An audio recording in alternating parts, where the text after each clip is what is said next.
Hello. तो आज हम स्टार्ट करने वाले हैं हमारा चैप्टर 2 सीजी व्यापम पीडब्ल्यूडी और डब्ल्यूआरडी के लिए, जो कि काफ़ी फेमस टॉपिक है इलेक्ट्रोमैग्नेटिज्म। ठीक है, तो ये टॉपिक थोड़ा लेंदी है और इसके जो कॉन्सेप्ट्स है वो जो ट्रांसफार्मर का जो यूनिट है, जो आपका यूनिट नंबर 3 होगा इलेक्ट्रिकल के पोर्शन में, वहाँ पे भी इसका यूज़ होगा। तो इसको कृपया अच्छे से पढ़िए, इसकी एक भी क्लासेस आपकी मिस नहीं होनी चाहिए। ठीक है, तो स्टार्ट करते हैं। चलिए, तो हेडिंग हम डाल लेते हैं। हमारा टॉपिक कौन सा है, हम कवर करने वाले हैं इलेक्ट्रो मैग्नेटिज्म। ओके, तो इलेक्ट्रोमैग्नेटिज्म में आपको दो वर्ड दिख रहे होंगे कि इलेक्ट्रो और मैग्नेटिज्म मींस इलेक्ट्रिक सिटी के मोशन से मैग्नेटिक फील्ड जनरेट हो रही होगी, मैं ऐसा कह सकता हूँ। इलेक्ट्रोमैग्नेटिज्म का एक लॉजिक ये है कि आपका जो इलेक्ट्रिक करंट है उसके फ्लो होने से मैग्नेटिक फील्ड जनरेट हो रही है। तो अब हम ये देखते हैं कि जो मैग्नेटिक फील्ड है वो किसी करंट कैरिंग वायर पे, उसका इफेक्ट हम अलग अलग जगह पे कैसे देखते हैं। चलिए, तो आप सबसे पहले हेडिंग डालेंगे मैग्नेटिक फील्ड। आप हेडिंग डालेंगे मैग्नेटिक फील्ड। इसके कुछ बेसिक पॉइंट आप लिख लीजिए जो एग्जाम में आपसे डायरेक्टली पूछ सकते हैं। वो सबसे पहला, इसको हम डिनोट कैसे करते हैं। तो डिनोट हम जनरली इसको बी से करते हैं और ऊपर लगा होता है वेक्टर साइन, मतलब कि ये वेक्टर क्वांटिटी है।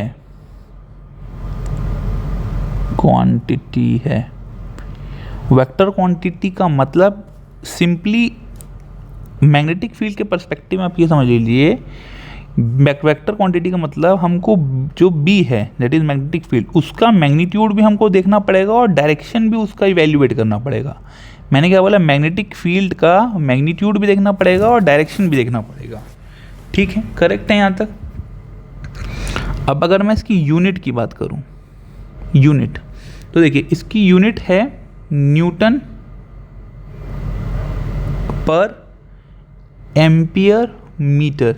एक यूनिट ये इसकी होती है, एक इसकी यूनिट होती है वेबर पर मीटर स्क्वायर, और एक इसकी यूनिट होती है टेस्ला, जो बहुत फेमस है। अब मुझे तो इसकी यूनिट में कंफ्यूजन बहुत होता था कि मैग्नेटिक फील्ड की यूनिट कौन सी है और मैग्नेटिक फ्लक्स की यूनिट कौन सी है। तो ये जो वेबर है ना, ये वेबर, ये होती है मैग्नेटिक फ्लक्स की यूनिट। अभी तो आप सिर्फ इतना समझिए कि वेबर मैग्नेटिक फ्लक्स की यूनिट है और जो टेस्ला है वो मैग्नेटिक फील्ड की यूनिट है। तो मैंने इसका सिंपल ट्रिक बनाया था याद करने के लिए। ब्लूटूथ हम बोलते हैं ना, बीटी, तो ये इसकी मैंने ट्रिक बनाई थी कि बीटी, ब्लूटूथ,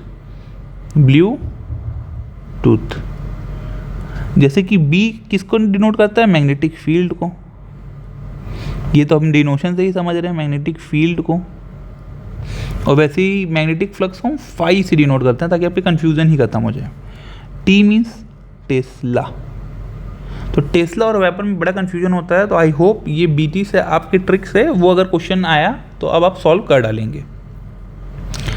मैग्नेटिक फील्ड का बेसिक्स हम समझ गए हैं कि बेसिक्स में मैग्नेटिक फील्ड की डिनोट किससे करते हैं, मैग्नेटिक फील्ड की यूनिट क्या होती है, मैग्नेटिक फील्ड वेक्टर है कि स्केलर है। ट्रिक भी हम पढ़ लिए। अब नेक्स्ट पॉइंट मैग्नेटिक फील्ड में हम देखते हैं।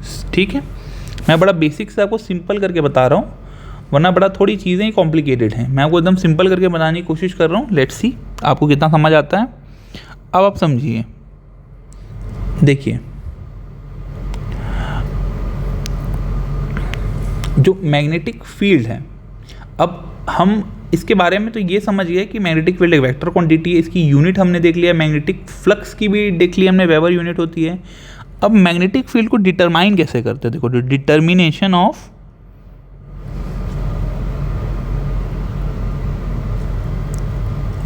Magnetic field.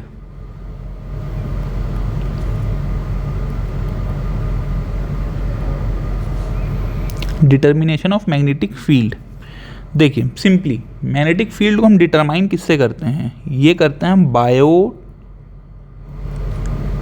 Savart law.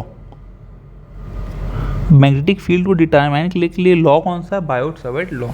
अब ये बायोट-सावर्ट लॉ क्या है? मैग्नेटिक फील्ड के बारे में हमको जानना है। तो देखिए बायोट-सावर्ट लॉ क्या होता है, मान लीजिए कोई वायर है, इसमें करंट है, इलेक्ट्रोमैग्नेटिज्म हम पढ़ रहे हैं, तो वायर में करंट फ्लो हो रहा है।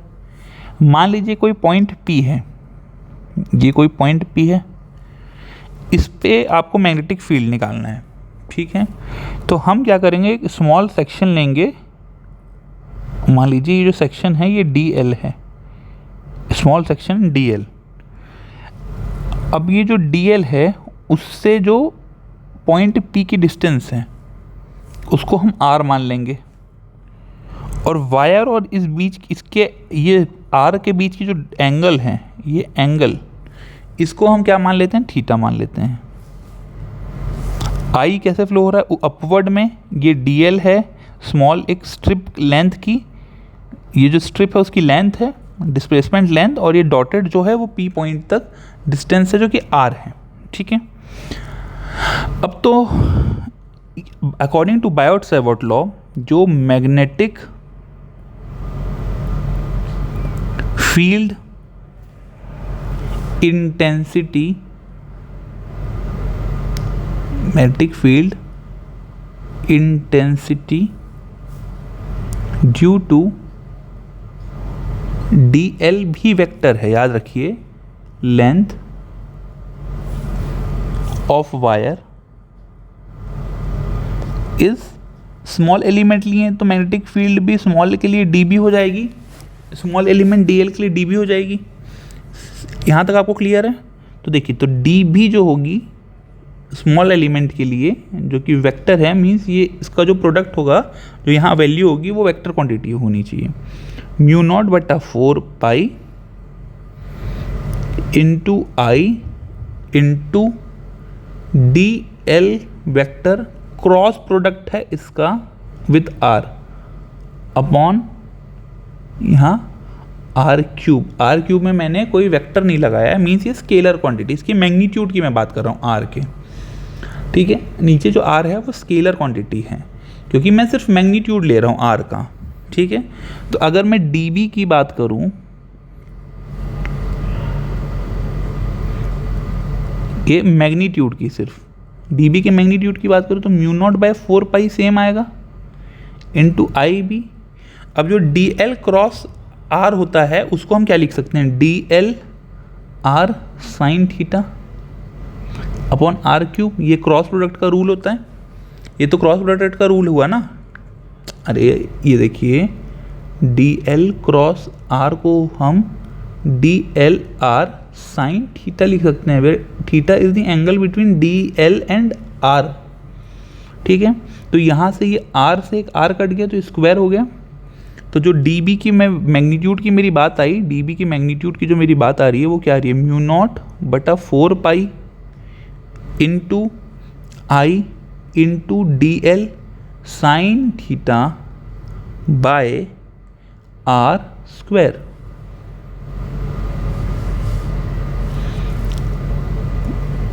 ये इक्वेशन बड़ा इंपॉर्टेंट है, मैं ऐसा क्यों बोल रहा हूँ वो देखिए, क्यों जनरली इस इक्वेशन के हिसाब से जो dB है वो प्रोपोर्शनल टू I होगी बायोट-सावर्ट लॉ के हिसाब से।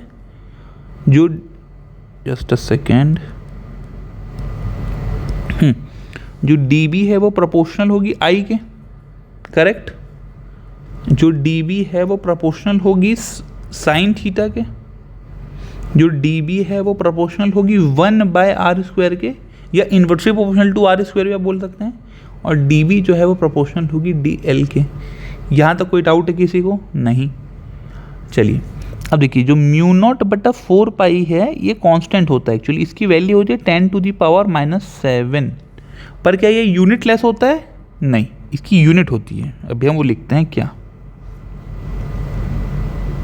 इसकी जो यूनिट है वो होती है newton per ampere square, newton per ampere square, 10 to the power -7 ये यूनिट होती है। अगर मैं म्यू नॉट बोलूँ, यहाँ म्यू नॉट क्या होता है? यहाँ म्यू नॉट होता है परमिएबिलिटी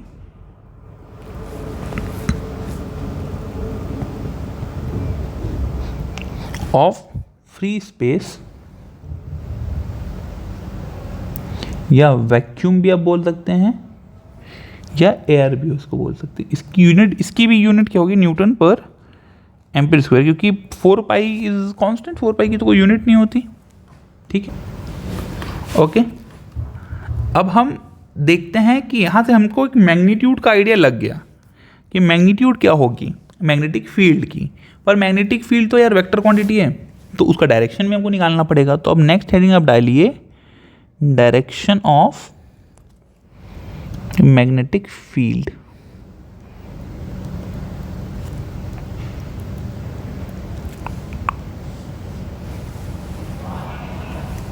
देखिए, डायरेक्शन निकालने का सिंपली 2 मेथड हमको पढ़ना होता है, जिसमें से हमारे लिए एक ही मेन काम है, बट आपको पता होना चाहिए दोनों मेथड के बारे में। एक होता है स्क्रू रूल, स्क्रू आपने देखा। एक होता है right hand thumb rule, right hand thumb rule.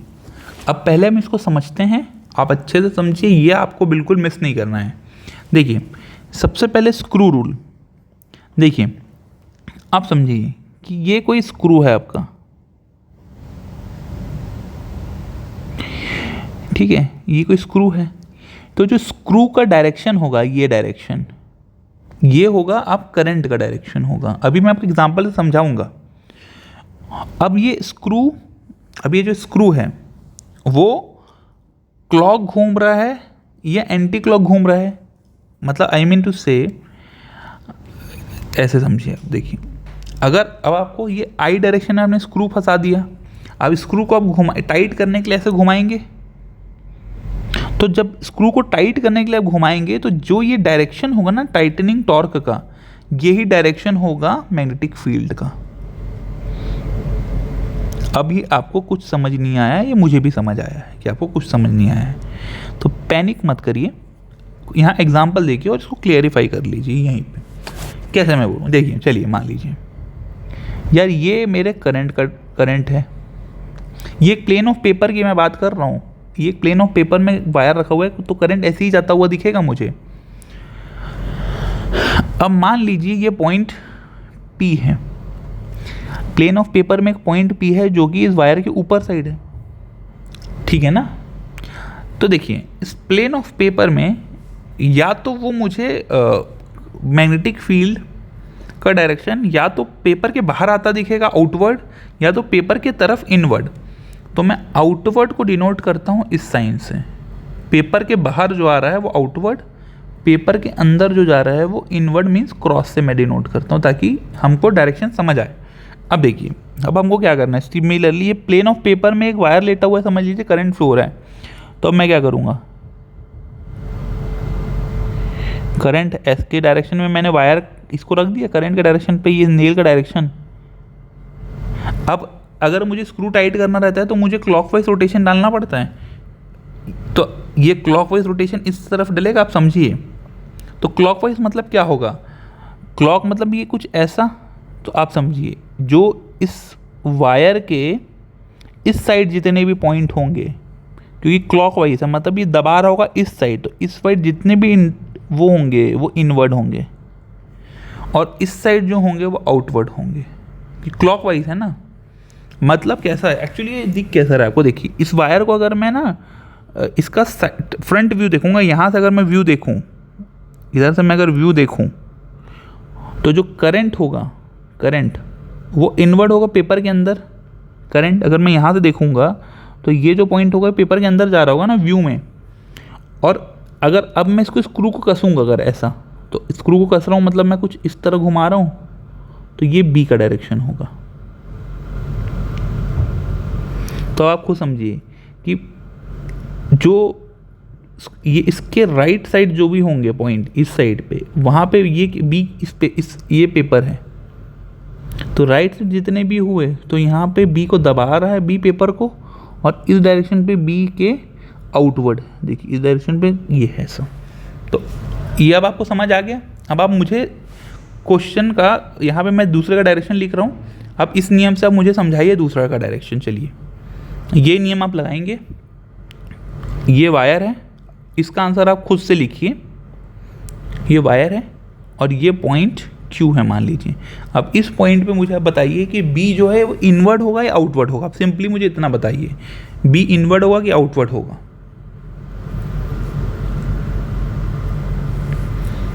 तो B यहाँ पे क्या होगा, इनवर्ड होगा कि आउटवर्ड होगा। तो जो B का डायरेक्शन होगा वो यहाँ आउटवर्ड होगा, आउटवर्ड होगा। कैसे? स्क्रू को अब आप इधर डायरेक्शन पे रख दीजिए। अब जब टाइटनिंग होगा तो ये ऐसा होगा, तो मीन्स अब इधर क्या होगा, इधर जितने भी पॉइंट हो गए ये इनवर्ड हो गया। इस साइड जो घूम के इधर आएगा वो भी ऐसा आएगा। ठीक है ये। अब जिसको ये समझ नहीं आ रहा है, कि जिसको ये बहुत डिफिकल्ट लग रहा है स्क्रू को टाइट कैसे किया जाता है, तो उसके लिए एक और सिंपल मेथड है जो कि हमारा नेक्स्ट पॉइंट है। Right hand palm right and thumb rule.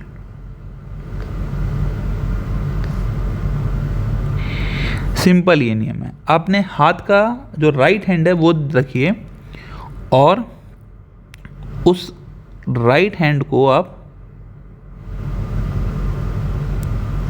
के थंब को करंट के डायरेक्शन पे रखिए। ठीक है। उसके बाद ये जो हाथ का आपका कर्ल है ना, curl of fingers, curl of finger, यही बताएगी direction of magnetic field.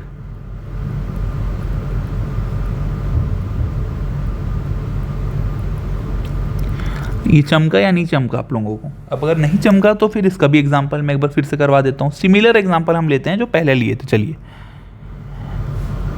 Current का डायरेक्शन है ये क्वेश्चन था। यहाँ पे पॉइंट P था, इस P पॉइंट पे मुझे निकालना है मैग्नेटिक फील्ड का डायरेक्शन इनवर्ड है या आउटवर्ड। अब चलिए, अब हम अपना राइट हैंड रखते हैं यहाँ पे। ये राइट हैंड का थंब है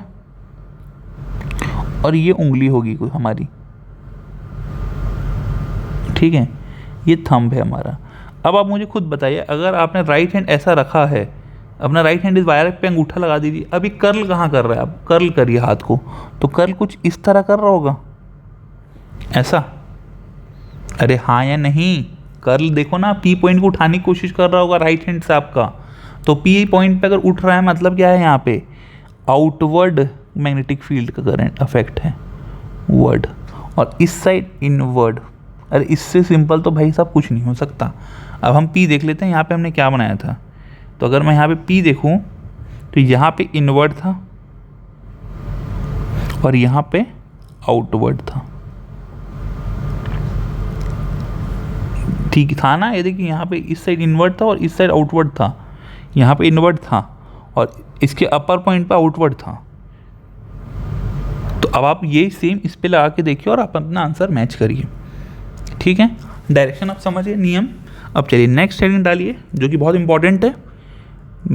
इसका हम डेरिवेशन नहीं करेंगे, सीधा कंक्लूजन ड्रॉ करेंगे और उस फॉर्मूले का आपको याद रखना पड़ेगा। मैग्नेटिक फील्ड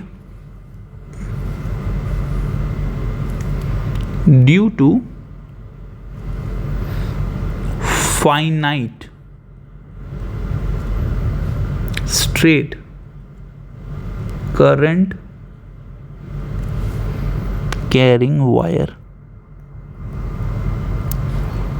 वायर क्या है? फाइनाइट स्ट्रेट है। फाइनाइट मीन्स लेंथ फिक्स है कोई, और वायर कैसा है? स्ट्रेट, फाइनाइट है और वो करंट कैरी कर रहा है। तो उस पर हमको मैग्नेटिक फील्ड निकालना है। चलिए आ जाइए, मान लीजिए ये वायर है हमारा, थोड़ा अच्छा बना लेते हैं इसको। ठीक है, ये वायर है मान लीजिए। ठीक है, ये मान लीजिए करंट का डायरेक्शन है, this is direction of current. अब मैं कोई पॉइंट P ले लेता हूँ जहाँ पे मुझे मैग्नेटिक फील्ड की वैल्यू निकालनी है। डायरेक्शन तो हम समझ गए हैं। अब हम राइट अपना हैंड रखेंगे, थंब को ऊपर रखेंगे। अब देखिए कर्ल जो कर रहा है वो P पॉइंट को दबा रहा होगा, तो जो मैग्नेटिक फील्ड होगा वो तो इनवर्ड होगा यहाँ। तो ये क्लियर हो गया। ठीक है, तो देखिए जो P पॉइंट है, अब हमको यहाँ पे क्या क्या वैल्यू जो फॉर्मूले में आएगी वो समझना होगा। देखिए इस P पॉइंट से वायर पे एक परपेंडिकुलर ड्रॉ करेंगे, करेक्ट है। इस परपेंडिकुलर का जो डिस्टेंस है हम उसको A बोलते हैं, ठीक है, करेक्ट। अब ये जो P पॉइंट है, ये वायर फाइनाइट है तो टॉप पॉइंट पे टच करेगा। ये लाइन इमेजिनरी लाइन है, इसे वायर ओरिजिनल है इसलिए हम इसको सॉलिड लाइन ड्रॉ किए, और ये नीचे को टच करेगा। तो जो ये ए लेंथ वाली लाइन है उससे हम दो एंगल देखेंगे। यहाँ थोड़ा इसको जूम कर देता हूँ मैं। कौन से एंगल? हाँ, एक है ये एंगल, इसका डायरेक्शन अब इम्पोर्टेंट है। देखिए ये ऊपर वाला एंगल को हम बोल देंगे φ1, नीचे वाले एंगल को हम बोल देंगे φ2। अब ये φ1 φ2 बस लिखिए, जब वो होगा तो मैं आपको समझा दूंगा कि φ1 φ2 है क्या एक्चुअली। अब फाइनली जो उसका बी फॉर्मूला है, बी वो क्या है? फाइनली जो बी का फॉर्मूला है μ0/4 × I/A in bracket sin φ1 plus sin φ2। इसमें जो एंगल है ना उसका डायरेक्शन है, कैसे डायरेक्शन है? देखिए जो φ1 है वो मेज़र हो रहा है क्लॉकवाइज, याद रखिए मेज़र क्लॉकवाइज। जो φ2 है वो मेज़र हो रहा है एंटी क्लॉकवाइज।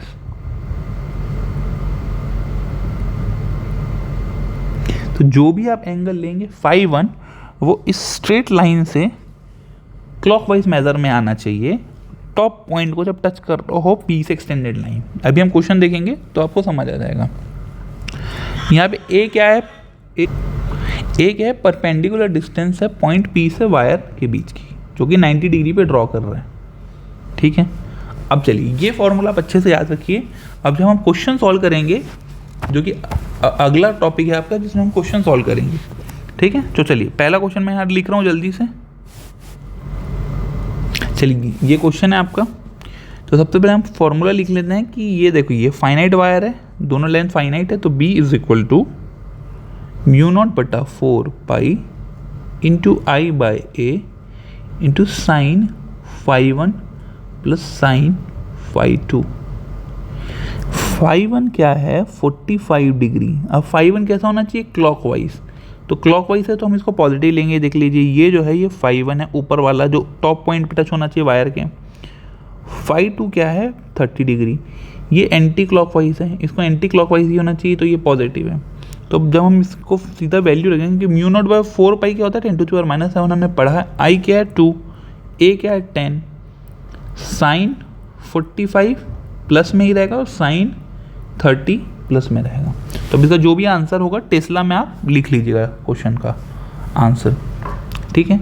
अब नेक्स्ट क्वेश्चन हम देखते हैं, इस साथ ही साथ आप ड्रॉ करते जाइए मेरे साथ ही क्वेश्चन।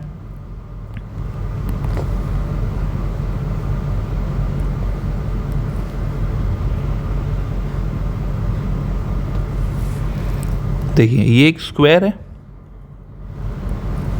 जिसके साइड्स हैं ए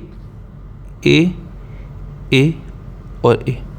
अब करंट इसमें फ्लो हो रहा है, मान लीजिए एंटी क्लॉकवाइज डायरेक्शन पे आई, ये भी आई पे है, ये भी आई में है, ये मान लीजिए ये ऐसा ये करके इस टाइप से मान लीजिए ये ABCD करके है। पॉइंट P जो है वो सेंटर पे है। अब इस पे आपको क्या निकालना है? टोटल मैग्नेटिक फील्ड इस लूप के कारण। तो देखिए सबसे पहले हम AB को पकड़ लेते हैं। AB के कारण क्या होगा? देखिए AB कारण कैसा मैग्नेटिक फील्ड जा रहा होगा? अगर मैं राइट हैंड लगाऊं अपवर्ड जा रहा होगा, मीन्स आउटवर्ड, B की वैल्यू आउटवर्ड। तो देखिए ये पहले इसको पकड़ लीजिए आप। तो ये जो देखिए ये तो करते हैं हम, फाइनाइट लेंथ का वायर हो गया ना, स्ट्रेट लेंथ वायर, एक प्रकार से क्वेश्चन कन्वर्ट हो गया। ये तो ये 90 डिग्री पे मैंने ड्रॉप किया। ये जो डिस्टेंस है यहाँ पे ये a/2 हुई। ये एंगल कितना होगा मेरा 45 डिग्री, ये 45 डिग्री, तो ये एंगल कितना होगा 45 और ये 45। तो अगर मैं B1 बोलूँ BAB के कारण, तो μ0/4 I तो I है। यहाँ पे जो A होता है फॉर्मूला में, जो फाइनाइट लेंथ के लिए हम यूज़ करते हैं, यहाँ पे a/2 होगा, क्योंकि P और वायर के बीच की जो डिस्टेंस है वो a/2 है। A मत डाल देना। साइन 45 प्लस साइन 45, क्लॉकवाइज और एंटी क्लॉकवाइज दोनों सेम है, देख लीजिए। तो B जो AB स्ट्रिप के लिए होगी वो μ0/4 into 2I/A। Sign 45 means 1/√2 plus 1/√2। तो जब इसको BAB आप लिखोगे तो μ0/4 इंटू 2I/A इंटू 2/√2। तो अगर मैं इसको बोलूँ तो BAB के लिए कितना हो जाएगा μ0/π इंटू I/A√2। अब ऐसे चारों वायर हैं तो फॉर ऑल 4 वायर, और सारे वायर आइडेंटिकल लेंथ के हैं, सब चीज़ आइडेंटिकल, क्योंकि स्क्वायर है, एंगल भी सेम है 35 45 45। तो ये कितना हो जाएगा 4 टाइम्स BAB के बराबर हो जाएगा। F मतलब B जो टोटल है, B जो नेट है, तो यहाँ पे 4 μ0/π इंटू I/A√2, ये आपका फाइनल आंसर होगा। तो ये निकालना आपको आना चाहिए। अब एक और क्वेश्चन है।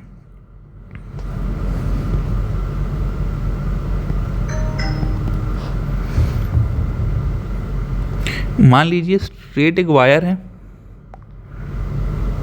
इसमें करंट फ्लो हो रहा है I। अब इसी को एक्सियल एक पॉइंट है P, यहाँ पे आपको मैग्नेटिक फील्ड की वैल्यू निकालनी है, जो कि वायर के सेंटर से ये जो पॉइंट है ये A डिस्टेंस पे है। तो इस I करंट के कारण को एक्सियल अगर कोई पॉइंट P है तो उस पर आपको मैग्नेटिक फील्ड निकालना है, मतलब P at point P, B at point P।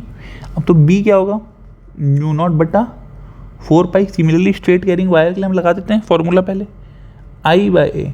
अच्छा, अब मुझे आप बताइए साइन φ1 और साइन φ2 कितना होगा। अगर आप अच्छे से देखेंगे तो ये मैंने टिप पकड़ा, इस पॉइंट पर रख दिया, तो इसके और वो परपेंडिकुलर के बीच के एंगल 0। सिमिलरली इस एंड को अगर मैं पकड़ूंगा और ये वायर का से मिला दूं, तो जो परपेंडिकुलर डिस्टेंस होगी वो 0 0 एंगल ही बना रही होगी। तो साइन 0 प्लस साइन 0, तो means B is equal to 0। ये पॉइंट इंपॉर्टेंट है। कंक्लूजन में लिखा रहा हूँ वो लिखो। नोट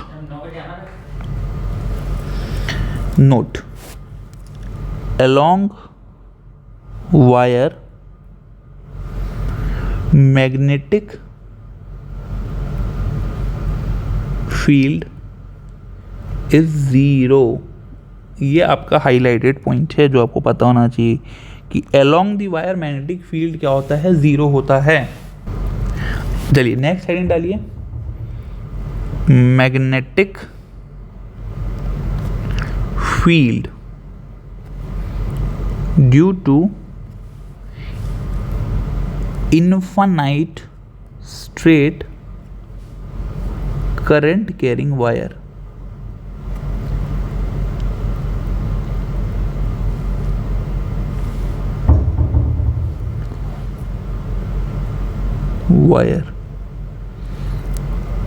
अब वायर कैसा है, फाइनाइट नहीं है, इनफाइनाइट है।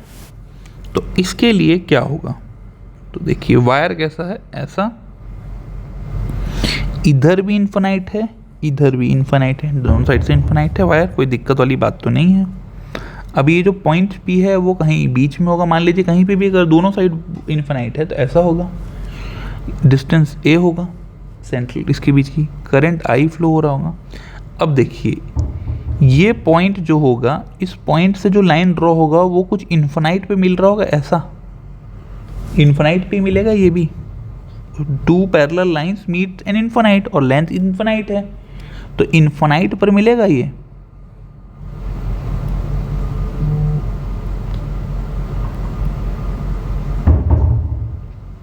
तो ये जो एंगल है ये कितना हो जाएगा, दिस इज 90 डिग्री, ये भी 90 डिग्री।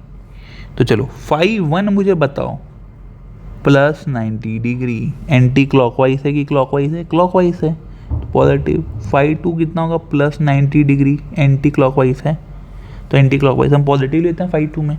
चलिए बी वाला फॉर्मूला लगाते हैं। चलो यहाँ पे म्यू नॉट बटा 4 पाई इंटू आई बटा a sine 90 degree plus sine 90 degree, 1 + 1 2, तो बी फाइनली कितना आ जाएगा, म्यू नॉट बटा 4 pi into 2i/a, famous standard formula जो एग्ज़ाम में पूछ सकता है। चलिए इसी से रिलेटेड एक क्वेश्चन हम सॉल्व करने की कोशिश करते हैं। चलिए मान लीजिए, क्या कर लीजिए, मान लीजिए ये वायर है, ये यहाँ पे इन्फिनाइट है, इस साइड फाइनाइट कहीं था, तो हमने क्या बोला, इसके सीधाने में यहाँ पे एक पॉइंट P ले लिया। और ये करंट कैसे फ्लो हो रहा है, मान लीजिए I ऐसा फ्लो हो रहा है, ये पॉइंट P मान लिया हमने, ठीक है, ये A डिस्टेंस पे होगा। तो अब बताइए ये टॉप को कहाँ मिलेगा, इन्फिनाइट पे मिलेगा, तो ये एंगल कितना हो गया, तो फाई 1 यहाँ पे कितना हो गया, प्लस 90 डिग्री। अब फाई 2 के लिए क्या करना पड़ेगा, इसी लाइन को मुझे यहाँ ज्वाइन कर देना पड़ेगा एंड पे, तो फाई 2 और जो 90 डिग्री वाली लाइन है वो ओवरलैप कर गई, मीन्स फाई 2 मेरा 0 डिग्री हो गया। चलो लगा दो बी को सीधा, I/a साइन 90 प्लस sine 0, sine 0 is 0, sine 90 is 1, तो फाइनली जो बी मेरा आ गया इस पर्टिकुलर केस के लिए म्यू नॉट बटा 4 पाई इंटू I/a। चलो एक लास्ट क्वेश्चन, अच्छा क्वेश्चन हम करते हैं जिससे आपका एंगल का कॉन्सेप्ट क्लियर हो जाएगा। अभी तक तो सिंपली एंगल आ जा रहा था, इस क्वेश्चन में सिंपली एंगल नहीं आएगा। ये कैसा वायर है, ठीक है, डायग्राम आपको ऐसा दिया हुआ है क्वेश्चन में, यहाँ पे एक पॉइंट P आपको दिया हुआ है, ठीक है,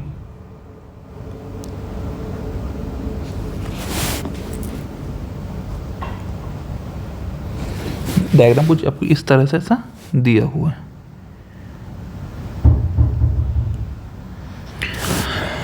इसमें करंट क्या फ्लो हो रहा है, एज यूजुअल I फ्लो हो रहा है। ये जो डिस्टेंस है ये आपको D दी हुई है, ये डिस्टेंस D, ये जो एंगल है ये 30 डिग्री है,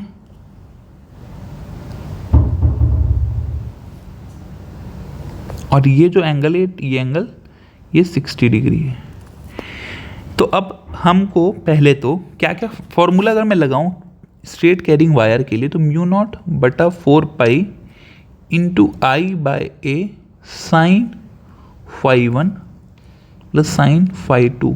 तो हमको पहले क्या क्या वैल्यू चाहिए, तो देखिए पहले सबसे पहले A क्या होता है, A परपेंडिकुलर डिस्टेंस होता है वायर और उस पॉइंट की भी, तो वहाँ पे ये डिस्टेंस कौन सी होगी, यहाँ इस केस में तो यहाँ डिस्टेंस ये वाली होगी, ये दिस वन, ये परपेंडिकुलर डिस्टेंस होगी इस केस में, तो यहाँ पे ये A होगी, तो A क्या होगा, D cos 30, अरे ट्रिग्नोमेट्री भाई, D cos 30, D cos 30, तो cos 30 होता है 0√3/2 D, तो ये आपका A का वैल्यू हो गया। परपेंडिकुलर डिस्टेंस हमने निकाल लिया, तो चलिए लिखो यहाँ पे A क्या निकाला हमने, D cos 30 हो गया 0√3/2 D। अब फाई 1 हमको निकालना, चलो ये परपेंडिकुलर डिस्टेंस को ही पकड़ना है आपको हर जगह ये, तो यहाँ पे फाई 1 क्या होगा, फाई 1 होना चाहिए क्लॉकवाइज ऊपर वाले लाइन को, तो ये जो डॉटेड लाइन है वहाँ ये हमारा फाई 1 होना चाहिए, तो फाई 1 कितना होगा, क्लॉक होना चाहिए, यहाँ ये देखिए क्लॉक जा रहा है 60 डिग्री, तो +60 डिग्री। अब ये देखो ये लाइन आपकी है, ये अब इससे ये, तो देखिए ये क्या जा रहा है, ऐसा जा रहा है 30, पर क्या ये φ2 होगा? मेरे हिसाब से नहीं होगा, क्योंकि ये φ2 कैसा होता है, एंटी क्लॉकवाइज, बट ये कैसा है, क्लॉक। तो एंटी क्लॉक के लिए क्या लिख दूंगा, माइनस, क्योंकि यहाँ होना चाहिए एंटी क्लॉक, ये है क्लॉक। या तो आप इसको φ2 को घुमा के ला दो तो 330 डिग्री ले लो प्लस में, पर मेरे हिसाब से ये करने की ज़रूरत नहीं है। क्लॉक के लिए हम नेगेटिव ले लेंगे, क्योंकि φ2 होता है एंटी क्लॉकवाइज, तो ये +60 और φ2 यहाँ क्या हो जाएगा, -30, क्योंकि φ2 होना चाहिए एंटी क्लॉक, बट ये जो 30 डिग्री आ रहा है ये क्लॉकवाइज आ रहा है, तो इसलिए हम इसको नेगेटिव ले लेंगे। चलिए फॉर्मूला पुट कर दीजिए, μ0/4π × I/√3/2D। यहाँ पे sin 60 - sin 30,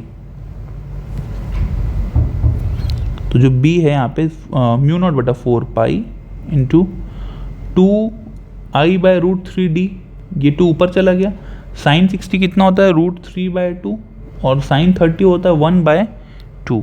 जब इसको आप सॉल्व करेंगे तो फाइनली जो B आएगा वो μ0/4π × ये 2 और ये 2 कॉमन आएगा तो कैंसिल हो जाएगा, I/√3D √3 - 1। एंगल का कॉन्सेप्ट क्लियर हो गया होगा आपका, और नहीं हुआ है तो वीडियो को फिर से आपको देखना पड़ेगा, ठीक है। तो इस वीडियो को यहीं तक रखते हैं, इसके बाद हम सॉल्व करेंगे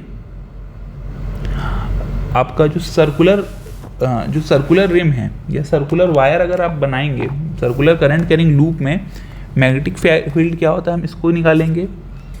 फिर उसके अलग अलग जो 2-3 केसेस हैं हम वो सॉल्व करेंगे सर्कुलर लूप में। उसके जो केसेस हैं हम उसको ख़त्म करने के बाद जो हमारा नेक्स्ट टॉपिक होगा वो एम्पियर सर्किट लॉ होगा, जो इससे ही रिलेटेड है। मैग्नेटिक फील्ड की वैल्यू को और सिंप्लीफाई करने के लिए हमको जो कॉन्सेप्ट लगता है ना वो एम्पियर सर्किट लॉ लगता है। फिर हम सोलेनॉइड देखेंगे, टोरॉइड थोड़ा सा देखेंगे, सोलेनॉइड को हम अच्छे से पढ़ेंगे। फिर हम फोर्सेस निकालेंगे, forces on moving charges, forces on wire, हम ये सब निकालेंगे इस यूनिट में। फिर जब हम फोर्स निकाल लेंगे तो फिर करंट कैरिंग वायर पे भी हम आपको फोर्स निकाल के बताएंगे। उसके बाद आपको इलेक्ट्रोमैग्नेटिक इंडक्शन भी पढ़ाएंगे। जब इंडक्शन आपका हो जाएगा तो फिर सेल्फ इंडक्शन, म्यूचुअल इंडक्शन को भी कंप्लीट कराएंगे। और सेल्फ इंडक्शन, म्यूचुअल इंडक्शन होने के बाद एसी करंट का अलग से हमको डिटेल में पढ़ना है। एसी करंट के बारे में phasor diagram, AC current related हमको बहुत सारा और चीज़ पढ़ना है, वो भी हम कंप्लीट करेंगे। तो मिलते हैं नेक्स्ट वीडियो पे। मैं भी ट्राई कर रहा हूँ, एक्चुअली मेरी ट्रेनिंग लगी हुई है तो बहुत डिफिकल्ट हो जा रहा है मुझे भी टाइम मैनेज करना, बट मैं आपके लिए कर रहा हूँ। तो आई होप आप भी उतना सीरियसली पढ़ रहे होंगे। तो चलिए मिलते हैं नेक्स्ट वीडियो में, तब तक के लिए all the best and thanks for watching this video.